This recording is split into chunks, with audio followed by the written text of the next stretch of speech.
देर रात आए नतीजों के अंदर भारतीय जनता पार्टी सबसे बड़ी दबंग बनके उभरी है। अगर मैं बिहार की भाषा में बात करूं तो सबसे बड़ा दल करीब करीब होते होते भारतीय जनता पार्टी रह गई, लेकिन 110 सीटों पे बीजेपी ने चुनाव लड़ा, 74 पे जीती, जबकि आरजेडी 144 सीटों पे चुनाव लड़ा और 75 पे जीती। यानी बीजेपी का स्ट्राइक रेट बहुत शानदार रहा।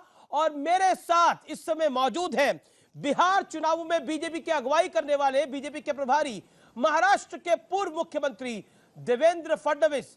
देवेंद्र फडणवीस जी, आपका अभिनंदन है न्यूज 18 पर। सबसे पहले तो थैंक यू। कोरोना को मात देकर आज आप हमारे बीच में हैं। कैसे हैं आप? स्वस्थ हैं, हेल्दी हैं, कैसा महसूस कर रहे हैं आप?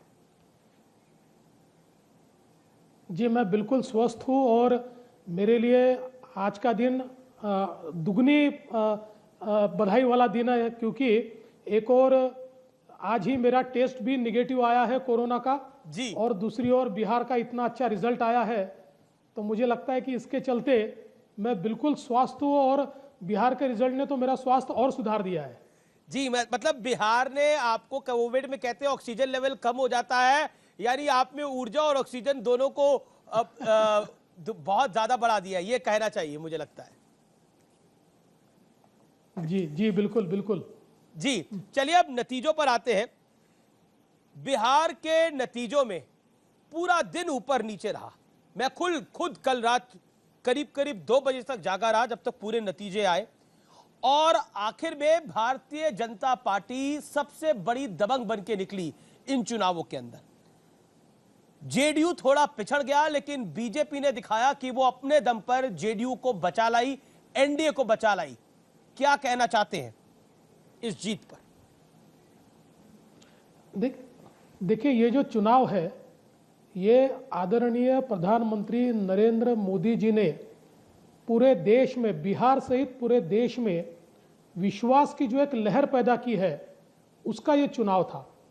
देखिए, कोरोना के संकट काल में, लॉकडाउन के संकट काल में पूरे देश में जब चुनौतियां थी, ऐसे समय कई सरकारें केवल केंद्र सरकार के ऊपर टीका टिप्पणी करने में और बड़ी बड़ी बयानबाजी करने में जिस समय मशगूल थी, ऐसे समय गरीबों की चिंता आदरणीय मोदी जी ने की। गरीबों के घर में राशन पहुंचे, अनाज पहुंचे, उनको 2 पैसा मिले, माइग्रेटरी लेबर जो है उसको ठिकाना मिले, उसको खाने की सुध उसकी ली जाए, जो बाढ़ के कारण पीड़ित है उनको मदद मिले। ऐसी सारी चीज़ों की जो चिंता मोदी जी ने की, तो बिहार के और देश के गरीबों को ये लगा कि एक ऐसे प्रधानमंत्री है जो हमारी सुध लेते हैं, जो हमारे लिए राजनीति करते हैं। और मैं ऐसा मानता हूं कि उसका परिणाम ये बिहार के मतदान में हमको दिखा। और साथ साथ एक बात और कहना चाहता हूं, एंटी इनकम्बेंसी, प्रो इनकम्बेंसी, इस पर तो चर्चा हम करेंगे, लेकिन एक चीज़ का हमने और विचार करना चाहिए। 15 साल मुख्यमंत्री रहने के बाद भी जो नीतीश कुमार जी का चेहरा बेदाग है, जिस प्रकार से उनके दामन पर कोई दाग नहीं लगा, मुझे ऐसा लगता है वो भी एक बहुत महत्वपूर्ण फैक्टर है। तो एक और मोदी जी के विश्वास की लहर और दूसरी ओर ये चेहरा, इन दोनों का ये फायदा है। लेकिन फडणवीस जी, ये तो मानना पड़ेगा आपको कि इस बार नीतीश का चेहरा आपके लिए लायबिलिटी था, और नरेंद्र मोदी ने आपके लिए यानी एनडीए के लिए एक पॉजिटिव एनर्जी का काम करा। जो सीटें जेडीयू की कम हो रही थी उसको तो खींचा ही खींचा, बीजेपी की टैली को भी वो आगे बढ़ा के लेके गए। क्या आपको लगता नहीं है कि नीतीश कुमार के अगेंस्ट एक ग्रज था पब्लिक का, लेकिन वो बीजेपी को शासन में देखना चाहते थे, क्योंकि बीजेपी 110 पे लड़ती है और 74 पे जीतती है? देखिए, नहीं, बीजेपी के लिए ये प्रो इनकम्बेंसी का चुनाव था, इसमें कोई दो राय नहीं है, ये बिल्कुल प्रो इनकम्बेंसी थी। लेकिन मैं ये नहीं मान्य करूंगा कि नीतीश जी का चेहरा कोई लायबिलिटी थी। देखिए, 15 साल के बाद जरूर एक इनकम्बेंसी का फैक्टर होता है, लेकिन वो इनकम्बेंसी का फैक्टर क्यों रुक पाया? मोदी जी की लहर में उस इनकम्बेंसी फैक्टर को हम इसलिए भी रोक पाए कि नीतीश जी का चेहरा बेदाग है, नीतीश जी ने काम किया है। हाँ, कुछ अपेक्षाएं कम ज़्यादा रही होगी, लेकिन लोगों को ये लगता था कि ये चेहरा ठीक चेहरा है, और इसलिए हाँ, जरूर मोदी जी की सुनामी के कारण, मोदी जी की लहर के कारण नीतीश जी को, जेडीयू को और हमारे अलायंस को फायदा हुआ, और जो थोड़ा एंटी इनकम्बेंसी थी उसको हम रोक पाए। लेकिन देखिए, महाराष्ट्र में आप छोटे भाई होते थे, बड़े भाई बन गए, लेकिन उसके बाद जो है वो जो छोटा भाई हुआ उसको लगा कि अब मुझे अपने बड़े भाई को बदल लेना चाहिए, तो उसने 2 बड़े भाई बना लिए।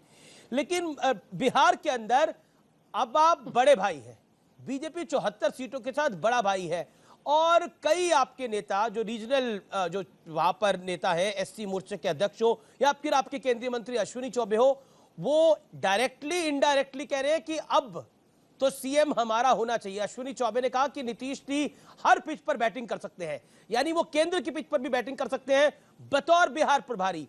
आपको लगता है कार्यकर्ताओं की और नेताओं की बात सुननी चाहिए Bharatiya Janata party parliamentary board को, और इस बार सीएम बीजेपी का होना चाहिए उधर?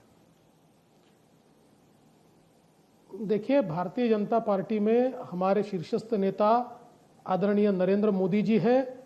प्रधानमंत्री जी ने बहुत स्पष्ट शब्दों में चुनाव से पहले ये कह दिया है कि अलायंस में किसकी कितनी सीटें आती है इसके ऊपर फैसला नहीं होगा, फैसला हो चुका है। नीतीश जी अलायंस को लीड करेंगे, हमारे मुख्यमंत्री पद के उम्मीदवार नीतीश जी रहेंगे। एक बार मोदी जी ने जो कह दिया वो अंतिम बात है, और इसलिए कोई किसी के मन में शंका रहने का कारण नहीं है।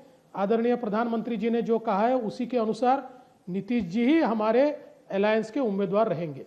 फडणवीस जी, लेकिन आपके पुराने सहयोगी शिवसेना को तो बड़ा शक है, वो कह रही है कि जीत तो गए हैं लेकिन नीतीश को सीएम बनाएंगे, वादा तो हमें भी किया था लेकिन बनाया नहीं था, तो उन्हें शक है आप पर। देखिए, पहली बात तो यह है कि हमारी जो पुराने मित्र है शिवसेना, उनकी हालत ऐसी है, वो चित भी हो गए तो भी हमारी उंगली ऊपर है, ऐसी मुजोरी वो करते हैं। और उनकी हालत देखिए, वो तो चुनाव लड़े ना बिहार का, बड़ा अनाउंसमेंट किया 50 सीटें शिवसेना लड़ेगी, उद्धव जी जाएंगे, आदित्य जी जाएंगे, संजय राउत जाएंगे।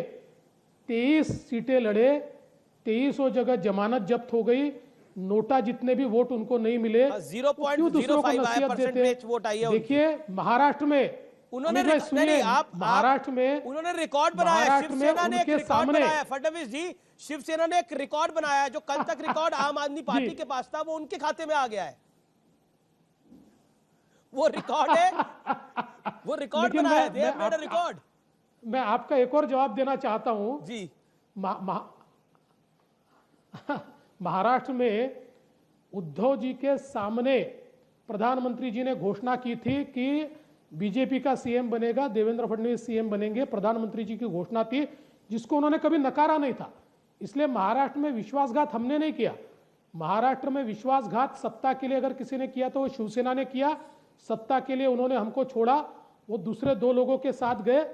भारतीय जनता पार्टी सत्ता के लिए कभी विश्वासघात नहीं करती, न महाराष्ट्र में किया न बिहार में करेंगे। बहुत बहुत शुक्रिया Devendra Fadnavis, thank you so much and compliments to you कि आपकी अगुवाई के अंदर भारतीय जनता पार्टी ने बड़ी जीत दर्ज करी। आप प्रभारी थे, हालांकि पार्टी का पूरा साथ था। Thank you so much. Devendra Fadnavis हमारे साथ मौजूद थे। फिलहाल इतना ही, नमस्कार।